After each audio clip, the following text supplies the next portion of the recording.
Hello students, एक बार फिर से आपका स्वागत है मुख्यमंत्री अभ्युदय योजना में। आज हम लोग को पढ़ना है इलेक्ट्रोस्टैटिक्स का फोर्थ लेक्चर। प्रीवियस लेक्चर में हम लोगों ने बेसिकली पढ़ा था electric field and electric field intensity के बारे में, इलेक्ट्रिक फील्ड इंटेंसिटी के बारे में, जिसको हम लोग डिनोट करते थे वेक्टर ई से। इलेक्ट्रिक फील्ड मैंने आपको बताया था क्या होती है। अगर आप लोगों ने अभी तक नहीं देखा है प्रीवियस लेक्चर तो उसको पहले जाकर देखें। इलेक्ट्रिक फील्ड क्या है? The region around a charge in which another charge experiences a force is known as electric field. और इलेक्ट्रिक फील्ड इंटेंसिटी कैसे डिफाइन की गई थी? एक पॉजिटिव टेस्ट चार्ज लेते थे, उस पॉजिटिव टेस्ट चार्ज पर लगने वाला इलेक्ट्रिक फोर्स और उस पॉजिटिव टेस्ट चार्ज के रेशियो को क्या कहते थे? Electric field intensity. ठीक है ना। और हम लोग क्या एजम्पशन मानते थे कि पॉजिटिव टेस्ट चार्ज जो है Q नॉट वो बहुत ही क्या होना चाहिए? स्मॉल। तो इलेक्ट्रिक फील्ड इंटेंसिटी डिफाइन होती थी limit Q not tends to 0 force on test charge divide by test charge. If positive test charge is so small, ठीक है ना, then the ratio of force acting on test charge to the test charge is known as electric field intensity. ठीक ना। यदि धन परीक्षण आवेश बहुत छोटा हो तो धन परीक्षण आवेश पर लगने वाले बल तथा धन परीक्षण आवेश के अनुपात को वैद्युत क्षेत्र की तीव्रता कहते हैं। ये हम लोग का था। इसके बाद हम लोगों ने इस पर ढेर सारे न्यूमेरिकल्स भी कल किए हुए हैं। एक न्यूमेरिकल आज और करेंगे, उसके बाद हम लोग आगे बढ़ेंगे। आज इलेक्ट्रिक फील्ड लाइंस पढ़ेंगे, उसके बाद हम लोग पढ़ेंगे charge densities, linear charge density, surface charge density, volume charge density, और उसके बाद हम लोग मूव करेंगे गॉस लॉ की तरफ, जो कि बहुत इंपॉर्टेंट है। क्लियर है? तो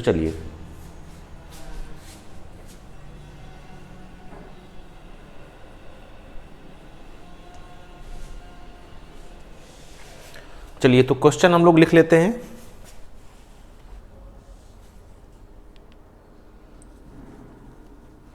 क्वेश्चन कह रहा है positively charged oil drop, a positively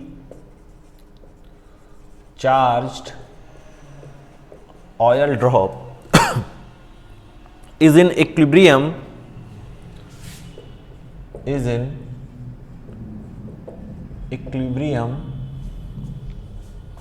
in the electric field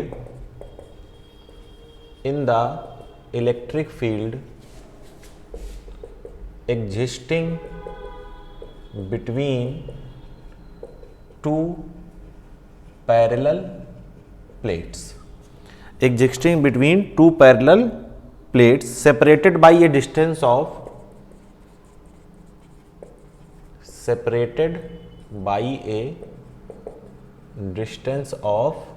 1 centimeter. The charge of the oil drop is the charge of the oil drop is 3.2 into 10 की power minus 19 coulomb and its mass is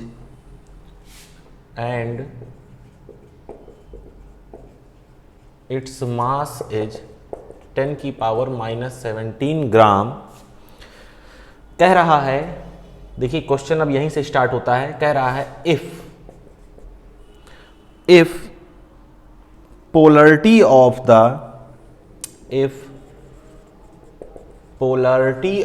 the two plates is reversed then the instantaneous acceleration of the oil drop is। आपको 4 options दिए गए हैं। चलिए आपके options हैं 24.2 metre पर second square, 19.6 metre पर सेकेंड स्क्वायर, 20.4 मीटर पर सेकेंड स्क्वायर, और आपको फोर्थ ऑप्शन दिया हुआ है 30 मीटर पर सेकेंड स्क्वायर। क्लियर है?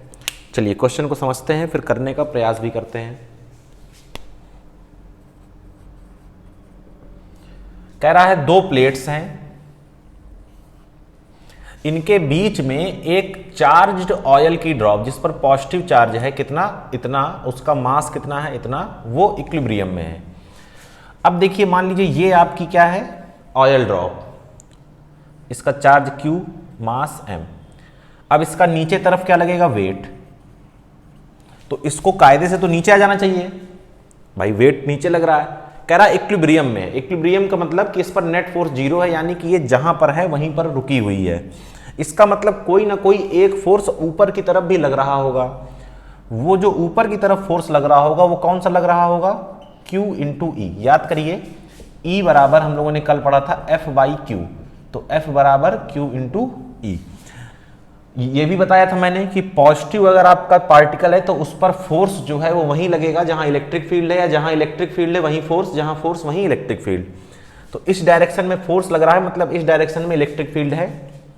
ये डायरेक्शन किसकी है, आपके इलेक्ट्रिक फील्ड की।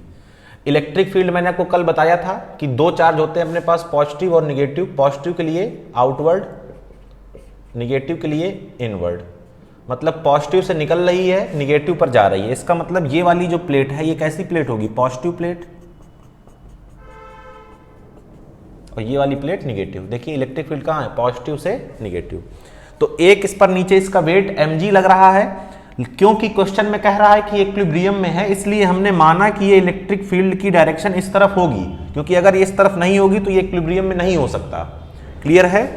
तो यहां से मैं इसको ऊपर वाला जरा मिटा दूं। तो यहां से हम ये कह सकते हैं, क्योंकि क्वेश्चन में हमसे कहा है कि इक्विलिब्रियम में ये हैं, तो हम लोग लिख सकते हैं QE बराबर mg। इसको इक्वेशन मान लीजिए, क्या मान लीजिए, इक्वेशन 1। यहां तक हो गया, ये क्वेश्चन यहां तक था। अब कह रहा है if polarity of the two plates is reversed, मतलब दोनों प्लेट की जो पोलरिटी है, पोलरिटी मतलब ये जो साइन है प्लस और माइनस का, ये रिवर्स कर दिया जाए, मतलब ऊपर वाली पॉजिटिव नीचे वाली निगेटिव। ठीक है, तो चलिए करते हैं, जरा देखते हैं क्या होगा। तो ये मैंने बनाई प्लेट, अब ये क्या हो चुका है, पॉजिटिव, और नीचे वाली जो प्लेट है वो निगेटिव हो चुकी है।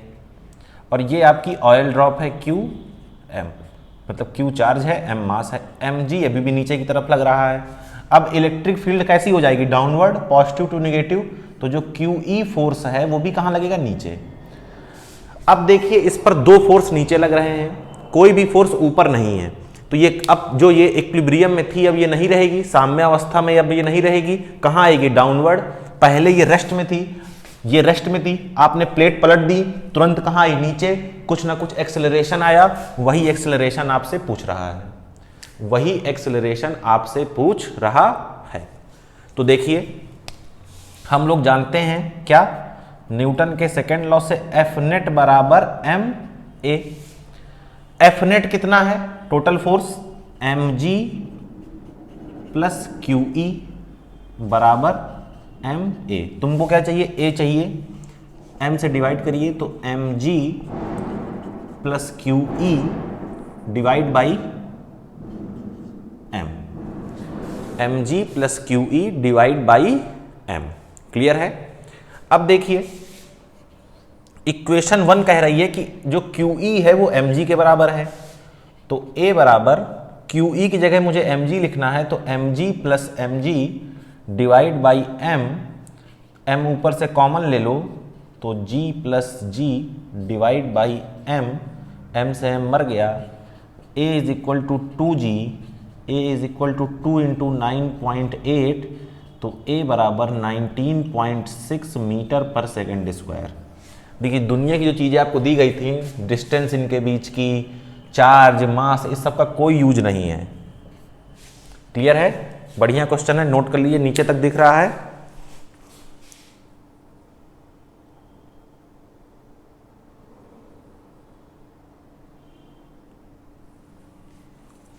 नोट कर लीजिए। अब इसके बाद हम लोग पढ़ेंगे इलेक्ट्रिक फील्ड लाइंस।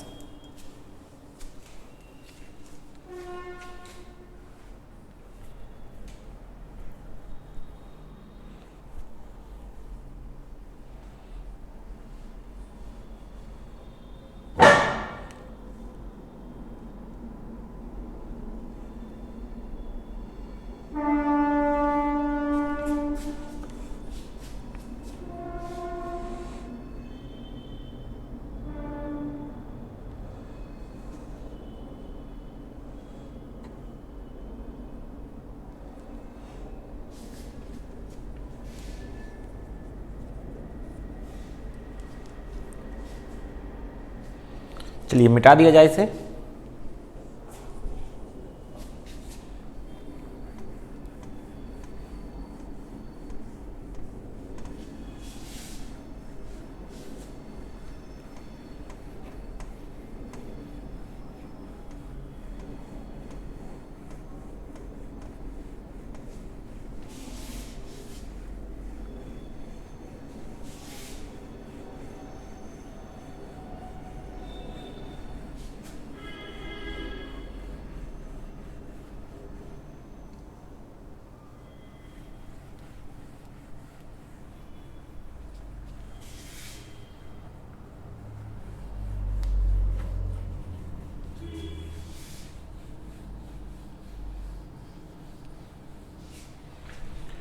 चलिए अब हम लोग को पढ़ना है इलेक्ट्रिक फील्ड लाइंस।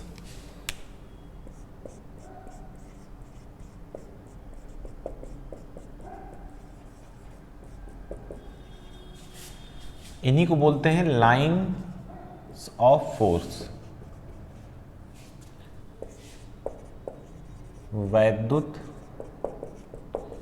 क्षेत्र रेखाएं या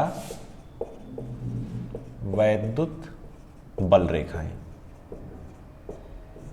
क्लियर है? वैद्युत क्षेत्र रेखाएं या वैद्युत बल रेखाएं क्या होती हैं, ये लिख लेते हैं पहले इनकी डेफिनेशन। तो डेफिनेशन ये है कि देखिए एक इमेजिनरी लाइंस होती हैं, ठीक है। Electric field lines are imaginary lines in the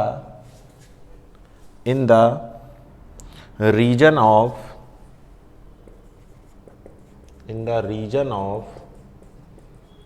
space time in which या लिख सकते हैं along which a free positive test charge would move if allowed। कह रहा इलेक्ट्रिक फील्ड लाइंस ऐसी इमेजिनरी लाइंस हैं जिस पर अगर कोई पॉजिटिव चार्ज छोड़ दिया जाए तो वो क्या करेगा, उस फील्ड लाइंस की डायरेक्शन में मूव करेगा। क्लियर है? अभी इसको और समझते हैं। देखिए इलेक्ट्रिक फील्ड लाइंस जब डिफाइन की गई, ये है आपका प्लस क्यू और ये है आपका माइनस क्यू, ठीक है। तो इलेक्ट्रिक फील्ड लाइंस बनाई गई पॉजिटिव से बाहर की तरफ,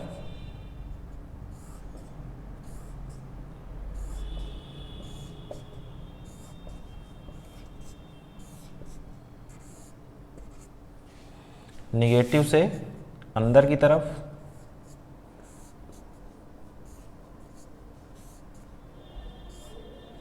बताया क्या गया कि ये जो एरो है, ये क्या बताता है, डायरेक्शन ऑफ फील्ड, ठीक है।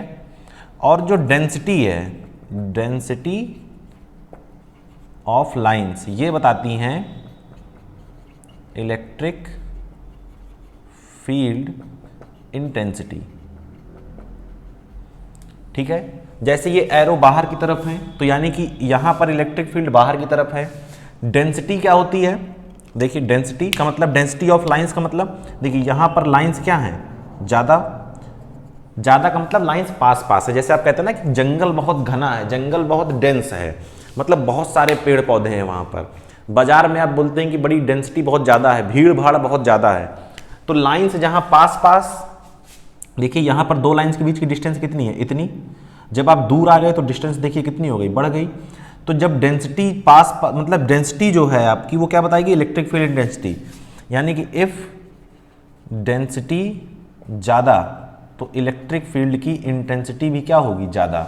मतलब यहाँ पर इलेक्ट्रिक फील्ड ज़्यादा होगी इन कंपेयर टू यहाँ पर, और दूर जाएंगे तो इलेक्ट्रिक फील्ड की इंटेंसिटी और कम होगी क्योंकि सेपरेशन बढ़ता चला जाएगा।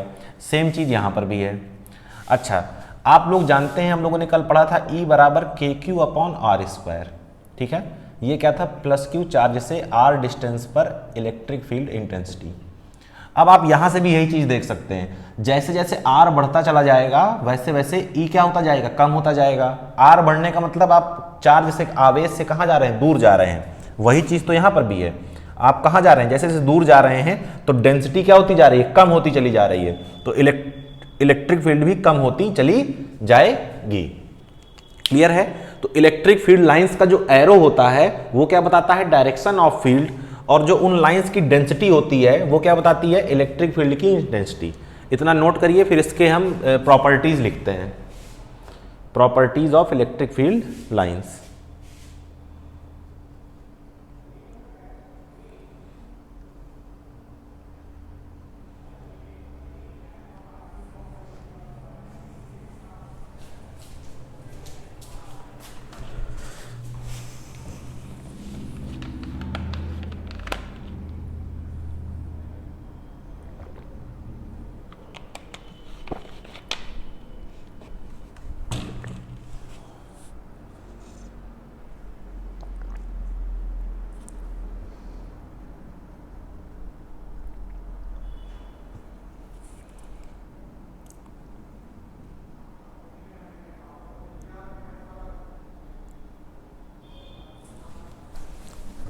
चलिए अब लिखते हैं इनकी प्रॉपर्टीज।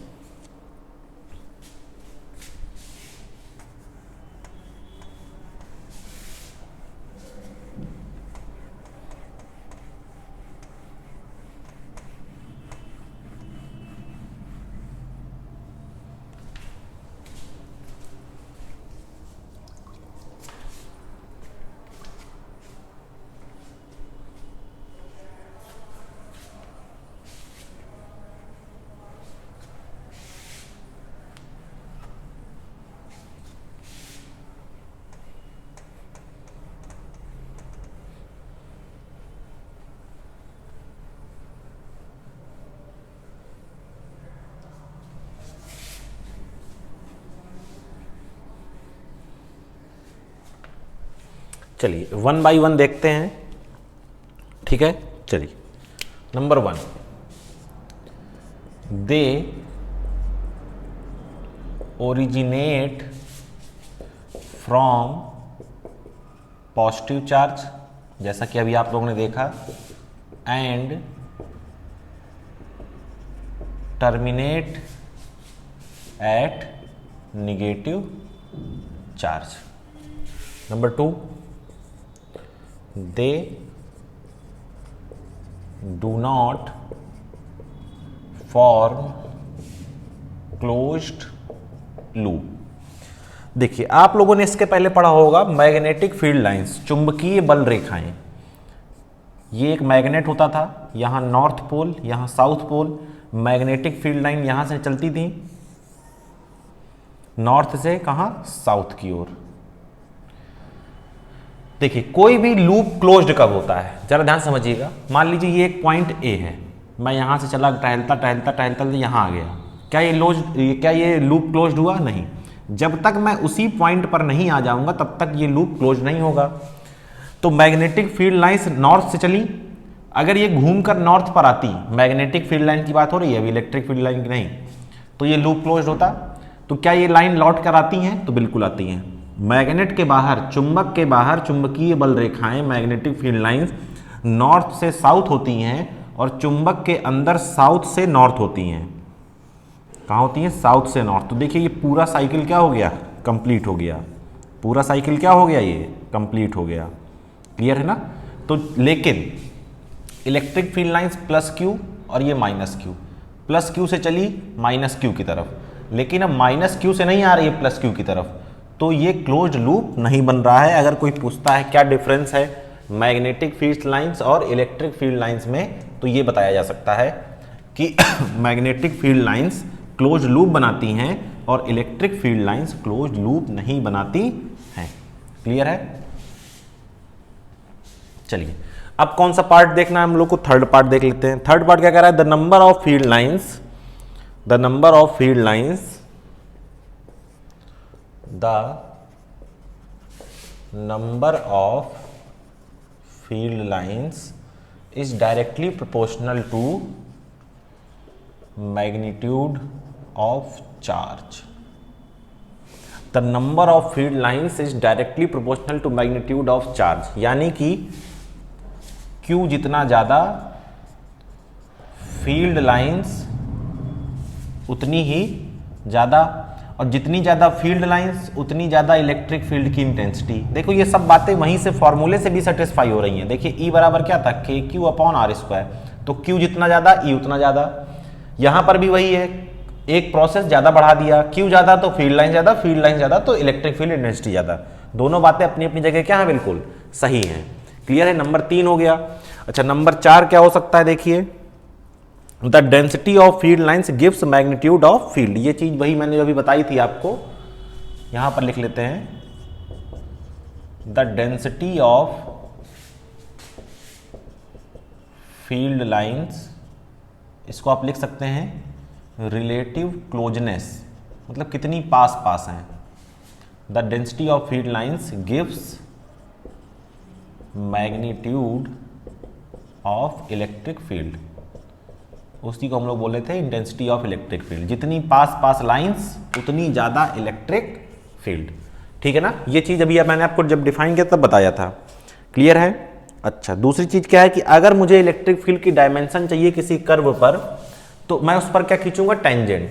तो the tangent on field lines, the tangent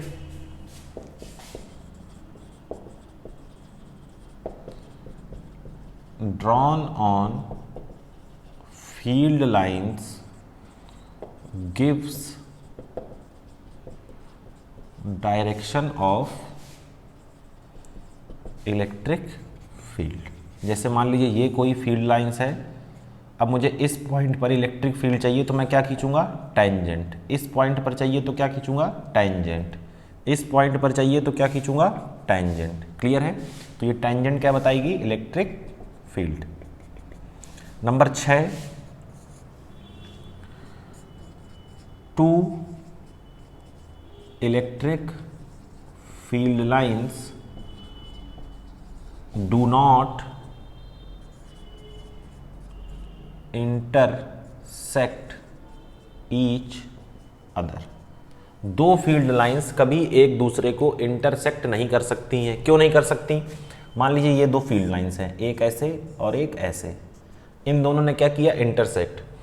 तो अगर ये इंटरसेक्ट कर गई तो ये जो पॉइंट ऑफ इंटरसेक्शन है इस पर इलेक्ट्रिक फील्ड की दो डायरेक्शन होगी। कैसे, एक टेंजेंट मैंने खींची इस वाली लाइन पर तो इलेक्ट्रिक फील्ड की डायरेक्शन ये, एक टेंजेंट मैंने खींची इस वाली लाइन पर तो एक इलेक्ट्रिक फील्ड की डायरेक्शन ये। तो एक ही पॉइंट पर इलेक्ट्रिक फील्ड की दो डायरेक्शन नहीं हो सकती हैं, इसलिए दो इलेक्ट्रिक फील्ड लाइंस कभी भी इंटरसेक्ट नहीं कर सकती हैं। क्लियर है ना बात, नोट करिए यहां तक। एक चलिए मैं 7वां पॉइंट यहां लिख देता हूं। क्या लिखना है हमें, जो पैरेलल इलेक्ट्रिक फील्ड लाइंस होती हैं, parallel, straight and equi distance, parallel, straight and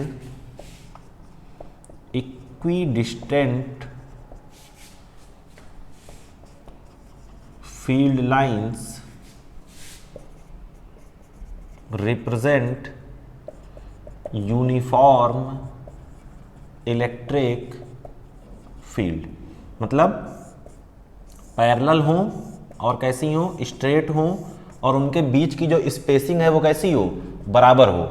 मतलब अगर इसके इसके बीच में जो डिस्टेंस है वही इसके इसके बीच में हो, वही इसके इसके बीच में, वही इसके इसके बीच में। ठीक है ना, तो ऐसी लाइंस क्या कैसी होती हैं, क्या बताती हैं कि इलेक्ट्रिक फील्ड जो है वो यूनिफॉर्म इलेक्ट्रिक फील्ड है। क्लियर है, जैसे इसके पहले आपने कैसी देखी थी फील्ड लाइंस, ऐसी।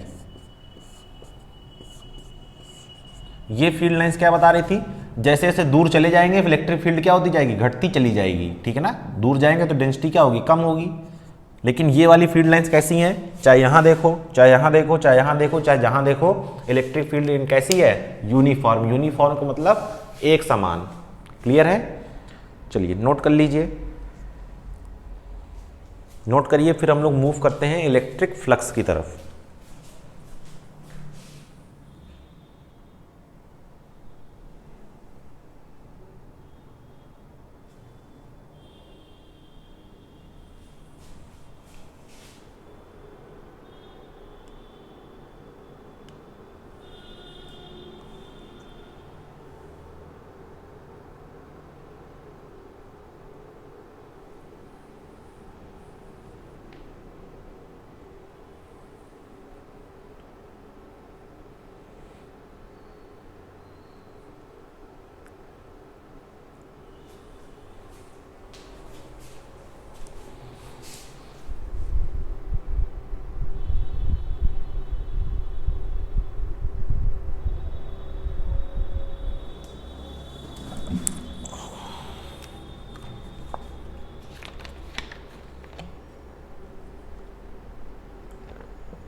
चलिए, तो अब हम लोग को क्या पढ़ना है, इलेक्ट्रिक फ्लक्स। यहीं से क्या शुरुआत होगी अब, गॉस लॉ की। तो इलेक्ट्रिक फ्लक्स पढ़ने से पहले मैं आपको 5 मिनट में पढ़ा देता हूं डेंसिटी, चार्ज डेंसिटी, आवेश घनत्व। इसका इस्तेमाल हम लोग को पढ़ने वाला है, चाहे गॉस लॉ के बाद में पढ़ें चाहे पहले पढ़ें, लेकिन अभी पढ़ ही लेते हैं। छोटा सा टॉपिक है।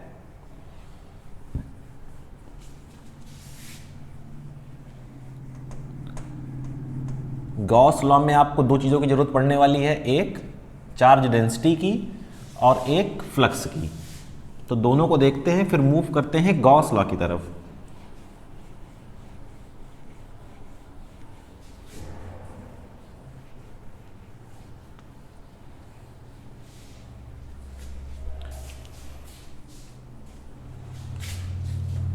देखिए, चार्ज डेंसिटी, हिंदी में आवेश घनत्व, 3 तरह का होता है। पहला लीनियर चार्ज डेंसिटी, हिंदी में रेखीय आवेश घनत्व, इसे हम लोग दिखाते हैं लैम्डा से, ठीक है। दूसरा होता है आपका सरफेस चार्ज डेंसिटी, इसको बोलते हैं पृष्ठीय आवेश घनत्व, इसको दिखाते हैं सिग्मा से। और तीसरा है आपका वॉल्यूम चार्ज डेंसिटी, यानी कि आयतनिक आवेश घनत्व, इसको दिखाते हैं, ठीक है ना, रो से। कुछ लोगों के हो सकता है नोटेशन अलग भी हो सकते हो, लेकिन हमें मीनिंग से मतलब है मेन, ठीक है। इसका बहुत ज़्यादा यूज़ तो हम लोग को नहीं पढ़ना है, हम लोग को ज़्यादा यूज इन्हीं दोनों का रहता है। चलिए देखिए, ये क्या है, लीनियर चार्ज डेंसिटी। अभी तक जो आप लोगों ने चार्ज पढ़ा वो हर जगह पॉइंट चार्ज पढ़ा। क्या पढ़ा? हर जगह पॉइंट चार्ज। अब अगर चार्ज जो आपका है वो पॉइंट ना होकर डिस्ट्रीब्यूट हो, जैसे ये एक लाइन है, अब इस लाइन में चार्ज डिस्ट्रीब्यूट है, plus plus plus plus plus plus plus plus plus plus plus. अब आपसे कोई पूछे कि भैया बताओ इसमें कितना चार्ज है, तो अगर मान लीजिए चलिए ये लाइन छोटी है तो किसी तरीके से हमने काउंट किया। अब मान लीजिए ये लाइन इनफाइनाइट तक गई हुई है, तो कौन कैलकुलेट करेगा? कोई भी कैलकुलेट नहीं कर सकता है। तो यहीं पर क्या आता है? Linear charge density. Linear charge density कहती क्या है कि हम ये नहीं बता सकते हैं कि इस पूरी लाइन पर कितना चार्ज है, लेकिन हम ये बता सकते हैं, क्या बता सकते हैं कि यूनिट लेंथ पर, अगर इस लाइन की मैं यूनिट लेंथ ले लूं 1 मीटर, तो उस पर चार्ज कितना होगा। तो कैसे डिफाइन करते हैं? Charge per unit length. मतलब 1 मीटर अगर L की वैल्यू 1 हो गई तो Q कितना हो जाएगा? लैम्डा, ठीक है ना। इसकी यूनिट आप लोग क्या लिख सकते हैं? कूलाम पर मीटर। हम ये बता सकते हैं कि यूनिट लेंथ पर जो चार्ज है वो लैम्डा है। अच्छा, अगर 1 मीटर लेंथ है तो चार्ज कितना है? लैम्डा। अगर 2 मीटर लेंथ है तो चार्ज कितना है? 2 लैम्डा। अगर 3 मीटर लेंथ है तो चार्ज कितना है? 3 लैम्डा। अगर L मीटर लेंथ है तो चार्ज कितना है? L lambda. क्लियर है ना? L लैम्डा, ठीक है। तो ये आपका क्या हो गया? Linear charge density. इसी तरह अगर सरफेस चार्ज, मान लीजिए कोई सरफेस है, कोई सीट है, कोई पेज है, इस पर चार्ज है,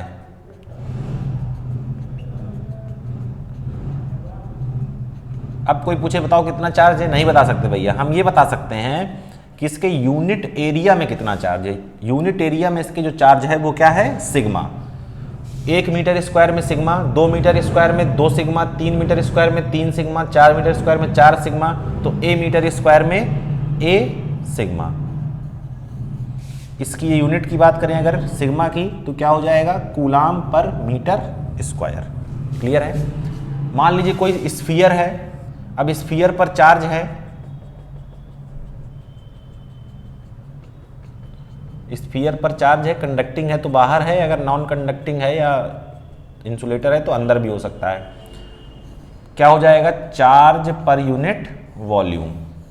क्लियर है ना? सेम इस तरह इसको भी डिफाइन कर सकते हैं। यूनिट क्या हो जाएगी? कूलाम पर मीटर क्यूब। तो ये सरफेस चार्ज डेंसिटी हैं, ये दोनों ज़्यादा इंपॉर्टेंट हैं, इनका यूज हम लोग ज़्यादा करेंगे। उसका यूज भी थोड़ा बहुत कहीं ना कहीं आएगा ही आएगा। चलिए नोट कर लीजिए। फिर हम लोग पढ़ते हैं इलेक्ट्रिक फ्लक्स। इलेक्ट्रिक फ्लक्स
चलिए अब हम लोग पढ़ते हैं electric flux.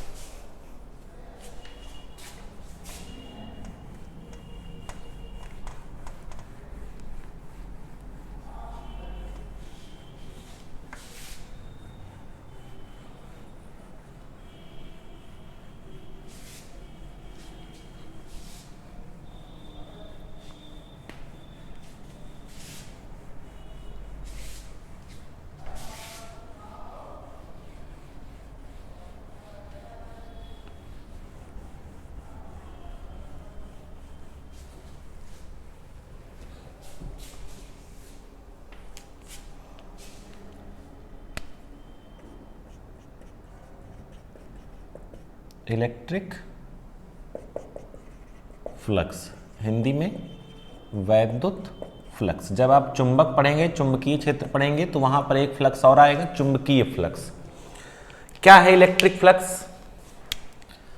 The number of field lines, the number of field lines passing perpendicular through a surface. इसको हम लोग डिनोट करते हैं फाई से, फाई। क्लियर है? The number of field lines passing perpendicular through a surface. जैसे मान लीजिए ये एक सरफेस है, ठीक है, मतलब ये ऐसे रखा हुआ है, ऐसे ध्यान से देखिएगा, इस तरह रखा है। अब इससे जो फील्ड लाइंस निकलनी है, कैसी? परपेंडिकुलर। जैसे ये आपका क्या है, मान लीजिए सरफेस है ऐसे, इससे जो फील्ड लाइंस ऐसे निकलेंगी परपेंडिकुलर। कैसे? परपेंडिकुलर। वो नंबर ऑफ फील्ड लाइंस, मतलब मान लीजिए हमने गिना 10 फील्ड लाइंस ऐसी हैं जो इससे परपेंडिकुलर निकल रही हैं, तो फ्लक्स कितना हुआ? 10। ऐसी फील्ड लाइंस नहीं लेना जो इसको टच करती हुई निकल जाए, ऐसे ऐसी फील्ड लाइंस नहीं लेंगे। कैसी फील्ड लाइन चाहिए? जो इसको पार कर जाए, ठीक है ना। परपेंडिकुलर का मतलब चीरते हुए निकल जाए एक पार से दूसरे तरफ, ठीक है। तो ये क्या है आपकी? Number of field lines passing perpendicular. Clear है ना? ये बात याद रखिएगा। अच्छा, यहां पर आपको डील करने के लिए एक क्वांटिटी और चाहिए होगी, एरिया वेक्टर। एरिया वही है क्षेत्रफल, हिंदी बोलते हैं क्षेत्रफल सदिश। अब बात आती है कि क्या क्षेत्रफल जो है सदिश राशि है? हम लोगों ने तो अभी क्षेत्रफल को यही पढ़ा है कि लंबाई गुणे चौड़ाई। तो लंबाई कैसी राशि है? लंबाई मतलब दूरी, दूरी मतलब अदिश राशि, चौड़ाई भी दूरी, दूरी मतलब अदिश राशि। तो क्षेत्रफल सदिश राशि कैसे है? तो देखिए क्षेत्रफल एक सदिश राशि होती है। कैसी सदिश राशि होती है? सदिश राशि है तो इसके पास क्या होना चाहिए? दिशा, और क्या होना चाहिए इसके पास? परिमाण। तो देखिए अगर मान लीजिए मैं कोई ये रेक्टेंगल ऐसे बना दूं, ठीक है, जिसकी लेंथ L हो और B हो, ये तो जो इसका क्षेत्रफल का एरिया का जो मैग्नीट्यूड होगा वो होगा L इंटू बी, और जो इसकी डायरेक्शन होगी वो क्या होगी? Perpendicular to the surface a cap. जैसे ये ऐसे रखा है तो जो इसकी डायरेक्शन होगी वो कैसे होगी? Perpendicular to the surface, perpendicular to the surface. Area vector कैसा वेक्टर है? ऐसा वेक्टर जिसका मैग्नीट्यूड क्या हो? लंबाई गुणे चौड़ाई, लेंथ इंटू ब्रेड्थ, और उसकी डायरेक्शन कैसी हो? Perpendicular to the surface. जैसे कोई अगर सरफेस ऐसे रखा है तो परपेंडिकुलर टू द सरफेस, ठीक है ना, ऐसे रखा है perpendicular to the surface. Clear है? अच्छा, ये क्या आ गया? The number of field lines passing perpendicular to the surface. चलिए कोई बात नहीं। अच्छा, अब मैं क्या देखने जा रहा हूं? Factors on which phi depends. कौन कौन से ऐसे फैक्टर्स हैं जिन पर फाई डिपेंड कर सकता है? मतलब फाई कब चेंज होगा, कब ज्यादा होगा, कब कम होगा। अच्छा चलिए, पहला काम मैं करता हूं, by increasing area of surface. जैसे मान लीजिए ये इनिशियल कंडीशन थी, अब कुछ फील्ड लाइंस ऊपर से भी जा रही होंगी, कुछ नीचे से भी जा रही होंगी, हमें कौन सी लेनी है? जो इसको पार करते हुए निकल जाएं। तो हमने देखा पार करते हुए केवल 3 गुजर रही थी, बाकी जो ये 4 थी ये ऊपर से चली जा रही हैं, तो इनको हमने नहीं लिया। अब अगर मैं क्या कर दूं, इलेक्ट्रिक फील्ड वैसी ही है, मैं क्या बढ़ाने वाला हूं? अब इसका एरिया। तो चलिए मैंने इसका एरिया जो है अब वो बड़ा कर दिया। होगा क्या? जो ये इलेक्ट्रिक फील्ड लाइंस बाहर से निकल रही थी, अब ये कैसे निकलेंगी? अंदर से। तो क्या फ्लक्स बढ़ गया? अगर ए बढ़ाया तो फ्लक्स क्या हो गया? बढ़ गया। भाई जो फील्ड लाइंस अभी तक इसके अंदर से नहीं जा रही थी, देखिए अब आपने इसके सरफेस एरिया को बढ़ा दिया, ऐसे कर दिया, तो जो ये बाहर जा रही थी वो भी अंदर चली गई। चलिए कोई बात नहीं। Second, by increasing electric field. ठीक है, पहली वाली कंडीशन पर आ जाइए। सरफेस एरिया वही छोटा वाला है। देखिए इलेक्ट्रिक फील्ड जब मैं बढ़ाऊंगा, तो याद करिए अभी जब इलेक्ट्रिक फील्ड लाइंस पढ़ाया था, इलेक्ट्रिक फील्ड बढ़ाऊंगा तो क्या ये जो फील्ड लाइन है ये पास पास आ जाएंगी। जब फील्ड लाइंस पास पास होती हैं उसी को तो कहते हैं कि इलेक्ट्रिक फील्ड की स्ट्रेंथ या इंटेंसिटी ज़्यादा है। तो जब आप इलेक्ट्रिक फील्ड बढ़ाएंगे तो ये लाइंस कहाँ जाएंगी? पास पास। तो ये लाइंस कहाँ आ गई? बिल्कुल पास पास। जब ये पास पास आ गई तो जो ये फील्ड लाइंस बाहर से जा रही थी अब ये भी कहाँ आ चुकी हैं? इसी के अंदर। तो फ्लक्स क्या हो गया? फिर से बढ़ गया। मतलब अगर आपने ई बढ़ाया तो फाई क्या हो गया? बढ़ गया। अच्छा चलिए कोई बात नहीं। तीसरा, डिपेंडेंस ऑन एंगल थीटा। अच्छा देखिए अभी तक क्या हो रहा था, इस सरफेस का एरिया वेक्टर कैसे होगा? ऐसे। देखिए सरफेस ऐसे है तो एरिया वेक्टर परपेंडिकुलर, ये ई है। यहां पर भी एरिया वेक्टर ऐसे और इसका इलेक्ट्रिक फील्ड ऐसे। अभी तक इलेक्ट्रिक फील्ड और एरिया वेक्टर सेम डायरेक्शन में है, कोई जरूरी तो ऐसा है नहीं कि हमेशा सेम डायरेक्शन में रहेंगे। चलिए तो ये है इसका, मान लीजिए ये सरफेस है तो एरिया वेक्टर अभी भी कैसा है? ऐसा। अब मान लीजिए इलेक्ट्रिक फील्ड ऐसी दी हुई है जो कि थीटा कोण बना रही है, थीटा एंगल बना रही है, किससे? एरिया वेक्टर से। तो अगर मैं इस क्या करूं, इसको ई को रिजॉल्व करूं तो इस तरफ कौन सा कंपोनेंट जाएगा? ई कॉस थीटा, और नीचे की तरफ कौन जाएगा परपेंडिकुलर में? ई साइन थीटा। अब मुझे ये बताइए कि फ्लक्स की डेफिनेशन के हिसाब से ई कॉस थीटा काउंट होगा या ई साइन थीटा? देखिए ये सरफेस ऐसे रखा हुआ है, ई कॉस थीटा इधर है और ई साइन थीटा ऐसे है। तो हमने कहा था कि वही कंपोनेंट लेना है इलेक्ट्रिक फील्ड या इलेक्ट्रिक फील्ड लाइंस जो इसके परपेंडिकुलर पास हो जाएं। तो आप देख सकते हैं कि ई कॉस थीटा जो है वही परपेंडिकुलर जाएगा, ई साइन थीटा ऐसे चला जाएगा। देखिए नीचे की तरफ ऐसे। तो यानी कि जो हमें लेना है वो कौन सा लेना है? E cos theta should be considered. मतलब ई का हमेशा कौन सा कंपोनेंट लेना है, कॉस थीटा वाला। अगर एंगल बन रहा है तो, नहीं बन रहा तो कोई बात नहीं। तो अगर मैं इन तीनों को यहां से मिलाऊं तो मैं ये कह सकता हूं कि phi is equal to electric field का कॉस थीटा वाला कंपोनेंट इनटू एरिया। देखिए एरिया बढ़ाएंगे फाई बढ़ेगा, ई बढ़ाएंगे फाई बढ़ेगा, कॉस थीटा बढ़ाएंगे तो फाई बढ़ेगा। चलिए क्या मैं इसको ऐसे लिख सकता हूं, ई ए कॉस थीटा, और फाई को मैं लिख सकता हूं E dot A. A dot B क्या होता है, ए बी कॉस थीटा, तो ई डॉट ए क्या हो गया, ई ए कॉस थीटा, तो ई ए कॉस थीटा को लिख लिया ई डॉट ए। यानी कि फ्लक्स की एक और डेफिनेशन यहां से निकल कर आई, द डॉट प्रोडक्ट या scalar product, the dot product या scalar product between electric field and area vector is known as electric flux. Electric flux, यहां से आप इसकी यूनिट भी लिख सकते हैं। यूनिट क्या हो जाएगी, इलेक्ट्रिक फील्ड की यूनिट क्या होती है, न्यूटन पर कूलाम, और एरिया की मीटर स्क्वायर, तो न्यूटन मीटर स्क्वायर पर कूलाम। क्लियर है ना, नोट कर लीजिए।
नोट हो गया।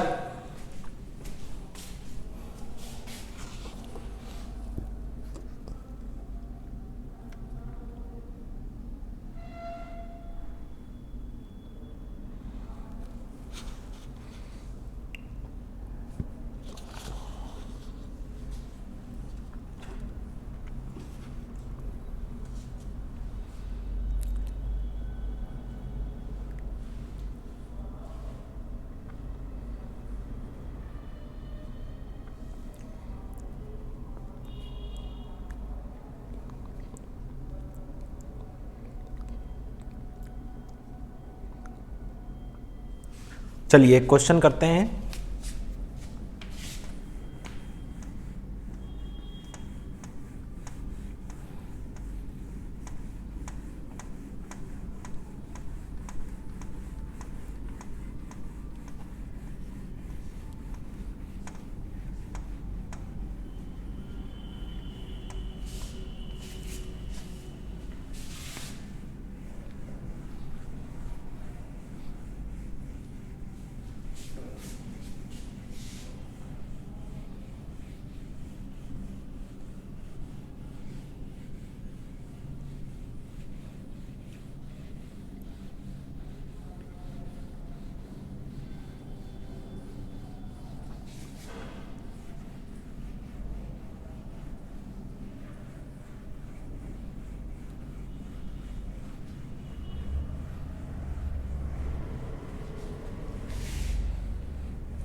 चलिए देखिए, क्वेश्चन थोड़ा सा बढ़िया है, ध्यान से समझेंगे।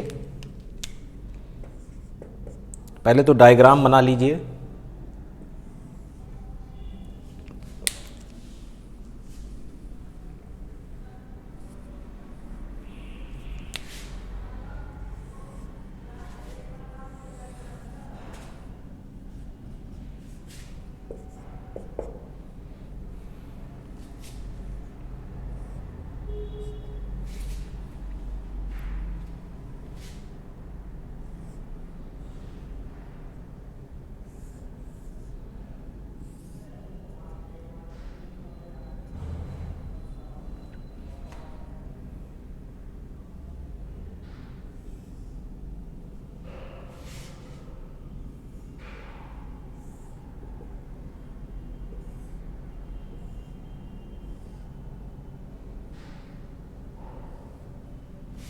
ये एक क्यूब है जिसकी जो साइड्स हैं वो कितनी है, a, क्लियर है। और इसकी यहाँ से ओरिजिन से डिस्टेंस जो है वो भी कितनी है, a, ठीक। चलिए, आपको क्वेश्चन में दिया हुआ है, इसका नाम रख लेते हैं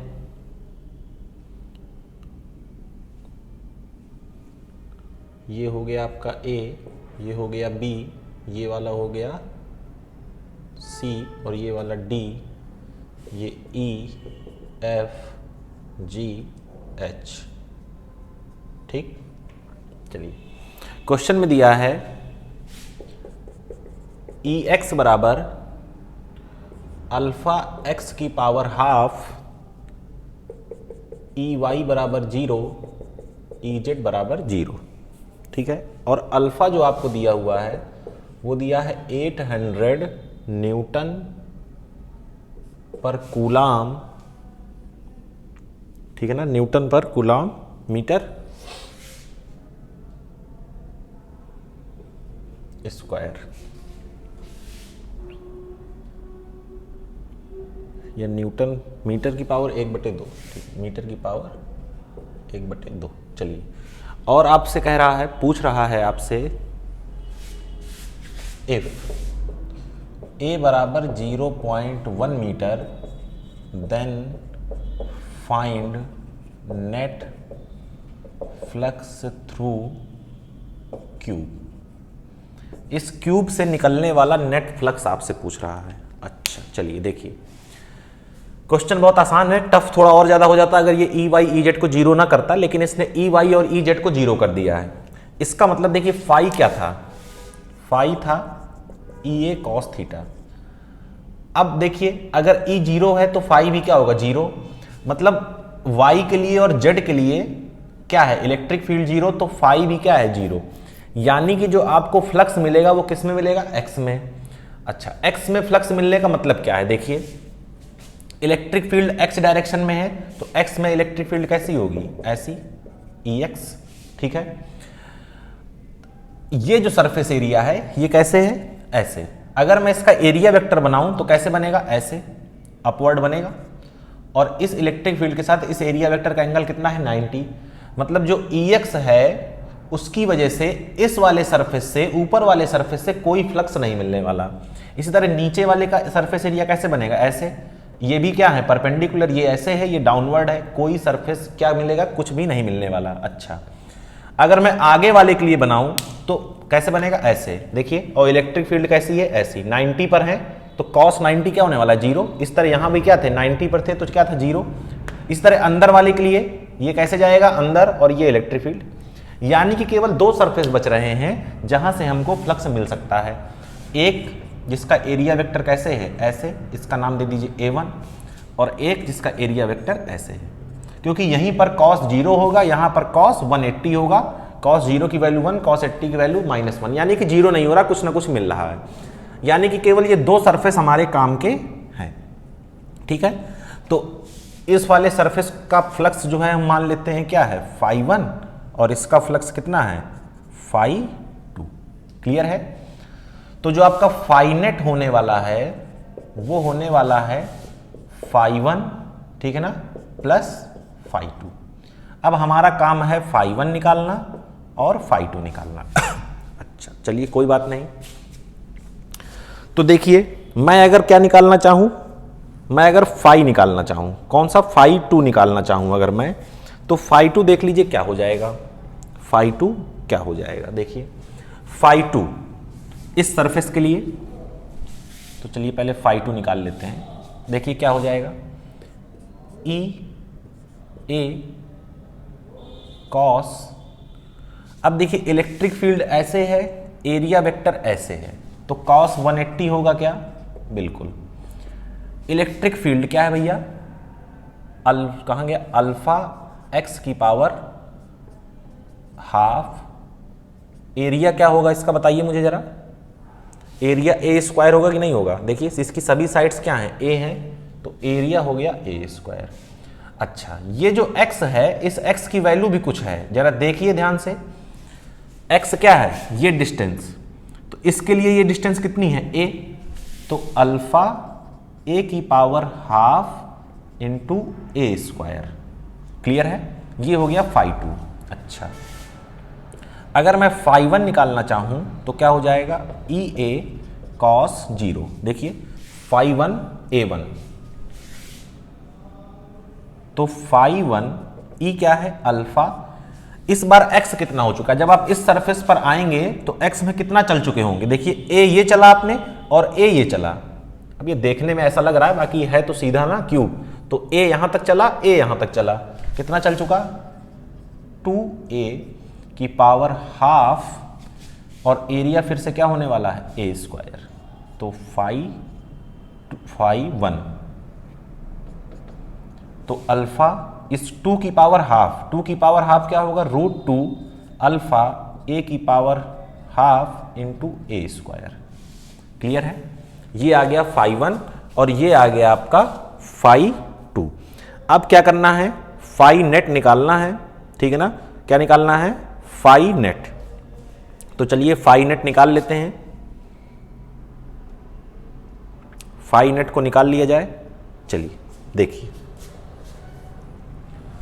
तो मैं यहां कर रहा हूं phi net, phi one plus phi two है, तो देखिए ये देखिए यहां पर एक माइनस लगाना भूल गए हम लोग, कॉस 180 -1 होता है ना, ये माइनस, तो देखिए फाई वन मैंने लिखा, क्या हो जाएगा, देखिए √2 अल्फा ए की पावर हाफ ए स्क्वायर माइनस, प्लस होता तो ये माइनस प्लस क्या हो गया, माइनस अल्फा ए की पावर हाफ ए स्क्वायर, अल्फा ए की पावर हाफ ए स्क्वायर कॉमन लीजिए, क्या बचेगा, √2 माइनस का 1 अल्फा। ठीक है, अल्फा की वैल्यू दी हुई है, कितनी है, 800। ए की वैल्यू कितनी दी हुई है, 0.1 की पावर 1/2 और 0.1 की पावर 2, और ये √2 1.414 माइनस का 1। ठीक है, देखिएगा 800, ये 0.1 को मैं 1/10 लिख सकता हूं क्या, और 1/10 की पावर कितनी हो जाएगी, 1/2। इस 0.1 को मैं 1/10 लिख सकता हूं क्या, इसकी पावर कितनी हो जाएगी, 2। ठीक है, और ये कितना आने वाला है, 0.414। क्लियर है, देखिएगा, तो फाई नेट 800 लिखा रहने दीजिए, ये 1/10 का स्क्वायर, तो क्या ये देखिए 1/100 हो जाएगा, 1/100, और ये 1/10 की पावर 1/2 यानी कि 1/√10, 10 की पावर 1/2 का मतलब क्या होगा, √10, ये 10 का स्क्वायर 100, और ये कितना है, 0.414, ये 2 जीरो से 2 जीरो क्या हो गए, खत्म हो गए, तो फाई नेट बराबर 8 गुणे 0.414, और ये 1/√10, जरा √10 को देखते हैं, क्या लिख सकते हैं, कुछ नहीं लिख सकते, बस 5 गुणे 2 लिख सकते हैं, तो √2 √5, तो ये 1.414,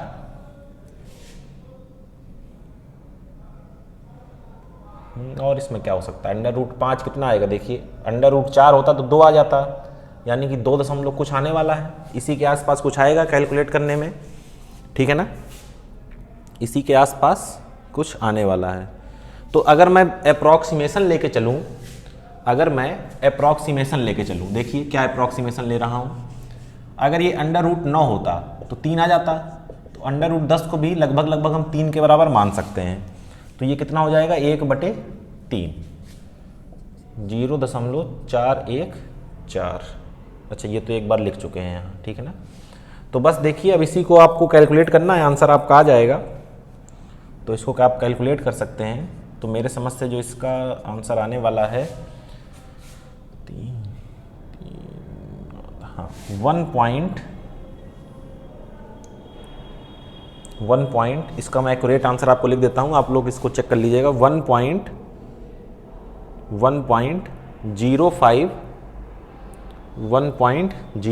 न्यूटन मीटर स्क्वायर पर कूलाम, 1.05 न्यूटन मीटर स्क्वायर पर कूलाम, ठीक है ना। कुछ थोड़ा बहुत अप्रॉक्सीमेशन लेके सॉल्व कर लिया है, ठीक है। तो ये क्वेश्चन था आपका, क्लियर है। इस तरह के क्वेश्चंस कई देखने को मिलेंगे। हमें केवल वही सरफेस से फ्लक्स मिलने वाला है जहां पर क्या हो रहा है, एरिया वेक्टर और इलेक्ट्रिक फील्ड या तो सेम डायरेक्शन में हो या अपोजिट डायरेक्शन में, मतलब कॉस या तो 0 हो या तो क्या हो 180 हो। 90 होगा तो ये कॉस थीटा में कॉस 90 क्या हो जाना है, 0 हो जाना है बार बार, ठीक है ना। तो इसलिए ये आपको ध्यान देना है। अगर इसी क्वेश्चन में थोड़ा सा वो और बढ़ा देता, तो मान लीजिए EY कुछ देता, EZ 0 कर देता, तो EY अगर कुछ देता तो 2 हमको सरफेस और मिल जाते, फिर हमें फाइनेट में वो सरफेस और जुड़ते, तो φ1 + φ2 φ3 φ4, ठीक है ना। फिर उनके लिए भी हम लोग निकालते, क्लियर है। ऊपर जाने पर भी कितना डिस्टेंस हो रहा था इसका, जितना भी हो रहा होता उस हिसाब से हम लोग x की वैल्यू रखते E में और वैल्यू निकालते, ठीक है ना। तो इस तरह के डायग्राम वाले क्वेश्चंस भी जो है काफ़ी पूछे जाते हैं, और ये आपको समझना चाहिए कि कैसे इसको अटेम्प्ट करना है। तो फ्लक्स हम लोग पढ़ चुके हैं, अब हम लोग को पढ़ना है फ्लक्स से रिलेटेड क्या है आपकी गॉस थ्योरम, या कुछ लोग उसको क्या पढ़ते हैं गॉस लॉ, हिंदी में जिसे बोलते हैं गॉस की प्रमेय। गॉस एक साइंटिस्ट थे जिन्होंने क्या किया, इलेक्ट्रिक फ्लक्स और चार्ज और फील्ड, मतलब इलेक्ट्रिक फ्लक्स, इलेक्ट्रिक फील्ड और जो चार्ज होता है आपका, उसके बीच में एक रिलेशन एस्टेब्लिश किया, जिसकी मदद से हम लोग को फायदा ये मिला कि अभी तक हम लोगों ने पढ़ा था केवल, इसको नोट करते रहिए, अभी तक हम लोगों ने कोई पॉइंट चार्ज अगर होता था Q, तो इसकी वजह से इलेक्ट्रिक फील्ड हम लोगों ने पढ़ी KQ/R²। लेकिन अगर कोई चार्ज डिस्ट्रीब्यूशन है, मान लीजिए कि ये एक क्या है लाइन है, या ये एक सरफेस है, मान लीजिए कुछ भी, मान लीजिए यहाँ पर चार्ज है, ठीक है ना, मान लीजिए इस पर जो भी चार्ज कुछ भी हो सकता है। अब इसकी वजह से अगर मुझे इलेक्ट्रिक फील्ड देखनी है तो क्या होगी, इसके लिए अभी तक हमने कुछ नहीं पढ़ा था। अब देखिए तरीका क्या है कि इसको हम लोग छोटे छोटे टुकड़ों में बांट ले। अगर हम लोग को इस फॉर्मूले से लगाना है छोटा Q, फिर इसके लिए निकालें, इसके लिए बहुत कॉम्प्लेक्स प्रोसेस हो जाएगा। तो गॉस लॉ करता क्या है, जो चार्ज डिस्ट्रीब्यूशन है, जिसे हम लोग हिंदी में बोलते हैं विस्तारित आवेश, बड़े आवेशों के लिए बहुत ही सरल माध्यम से क्या कर देता है, वो इलेक्ट्रिक फील्ड को यानी कि वैद्युत क्षेत्र की तीव्रता को निकाल लेता है, उसके लिए एक फॉर्मूला दे देता है, उसका आंसर दे देता है। तो गॉस लॉ जो है वो बहुत ही उपयोगी है। उसकी कुछ कंडीशंस हैं कि कब यूज करना है कब नहीं करना है, कुछ निश्चित केसेस हैं जब सिमेट्रिकल हमारा चार्ज डिस्ट्रीब्यूशन होगा तभी यूज करना है। ये सब चीज़ें हम लोग देखेंगे नेक्स्ट वीडियो लेक्चर में, जिसमें हम लोग को पढ़ना है गॉस लॉ और एप्लीकेशंस ऑफ गॉस लॉ और उसके कुछ बेहतरीन न्यूमेरिकल्स, ठीक है। तो आज के लिए इतना ही, मिलते हैं आपसे नेक्स्ट यानी कि मंडे को।